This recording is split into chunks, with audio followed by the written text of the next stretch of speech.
Imagine a world where the value of your nation's money was directly tied to a physical commodity, like gold, creating a bedrock of stability for global trade and finance. Now imagine that intricate, decades-old system, a cornerstone of post-war prosperity, being dismantled with a single, dramatic announcement. This isn't science fiction. It's the true story of August 15, 1971, a day etched into economic history as Nixon's shock, when the world's money truly changed forever.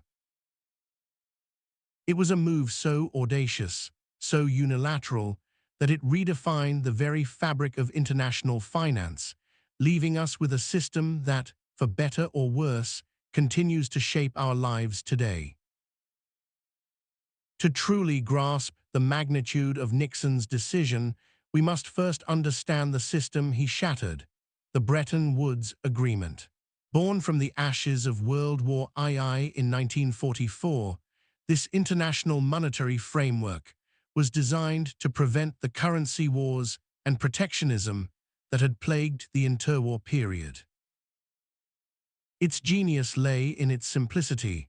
All global currencies were pegged to the US dollar, and in turn, the US dollar was pegged to gold at a fixed price of $35 an ounce.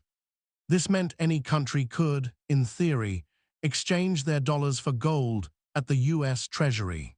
The United States, having emerged from the war as the unchallenged economic superpower and holding the vast majority of the world's gold reserves, served as the linchpin, guaranteeing the dollar's value. This fixed exchange rate system provided predictability, encouraged international trade, and fueled a remarkable period of global economic growth. However, even the most robust systems face pressure, and Bretton Woods was no exception. As the 1960s progressed, cracks began to show.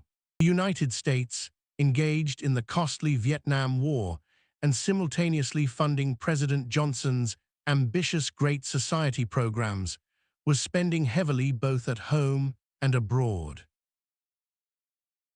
This spending led to a growing balance of payments deficit, meaning more dollars were leaving the US than coming in. Foreign central banks, accumulating these dollars through trade, began to question the dollar's underlying value, especially as US inflation started to tick upwards, eroding its purchasing power. They looked at their growing dollar reserves and the dwindling US gold supply with increasing alarm. What if there weren't enough gold to back all these dollars? Charles de Gaulle of France famously began repatriating France's dollar holdings for gold, a move that sent shivers through the financial markets and highlighted the growing lack of confidence in the dollar's gold convertibility. Speculators began to bet against the dollar, sensing its overvaluation, adding further pressure to the fixed exchange rate. This created what economists call the Triffin Dilemma.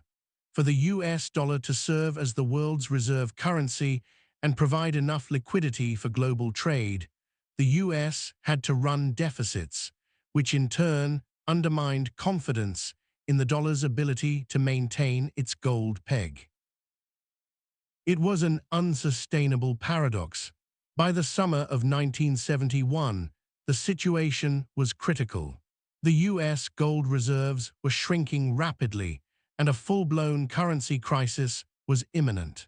On August 13th, President Nixon convened a secret meeting with his top economic advisors, including Treasury Secretary John Connally and a young Federal Reserve official named Paul Volcker, at the presidential retreat, Camp David.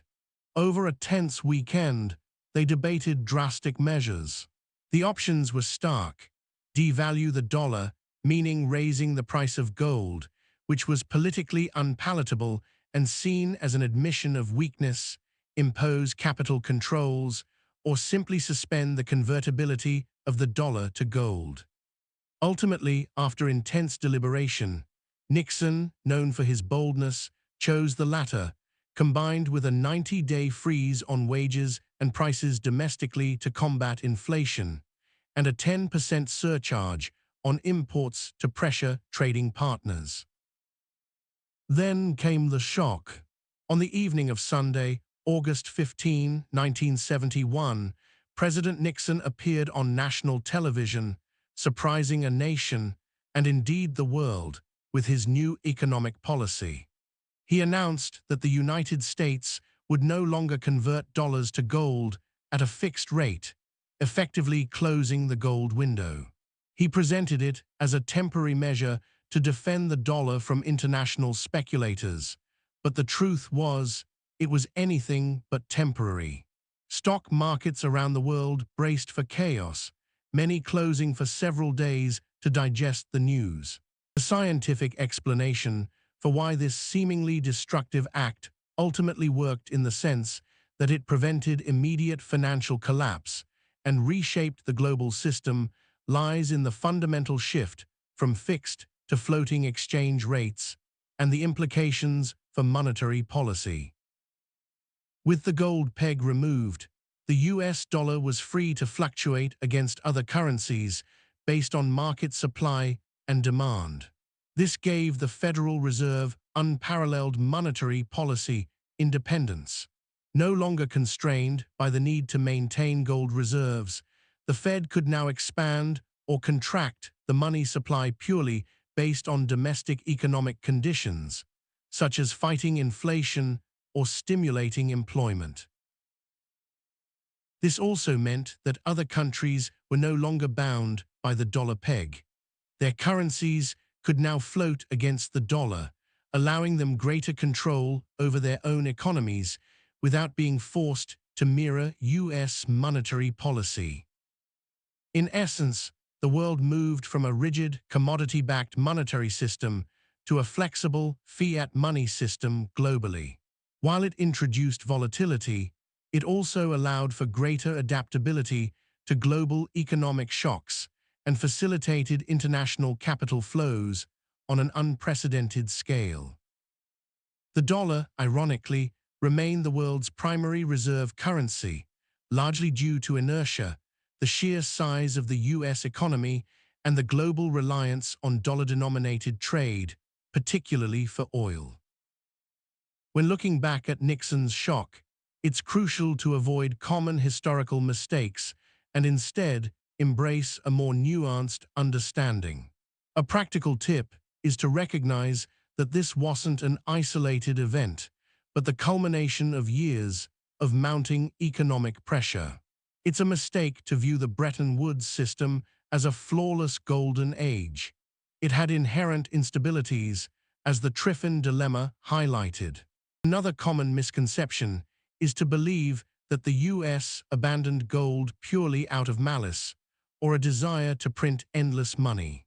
While increased monetary freedom was a consequence, the immediate impetus was defensive, an attempt to stem a currency crisis and protect the dollar's value by making it non-redeemable for gold.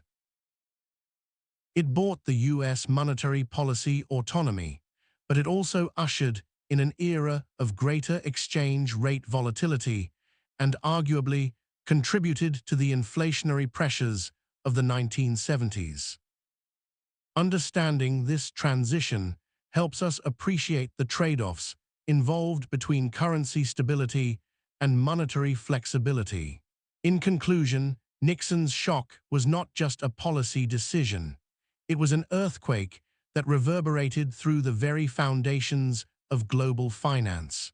It marked the end of an era defined by fixed exchange rates and direct gold convertibility, and the dawn of our modern financial world dominated by floating currencies and fiat money.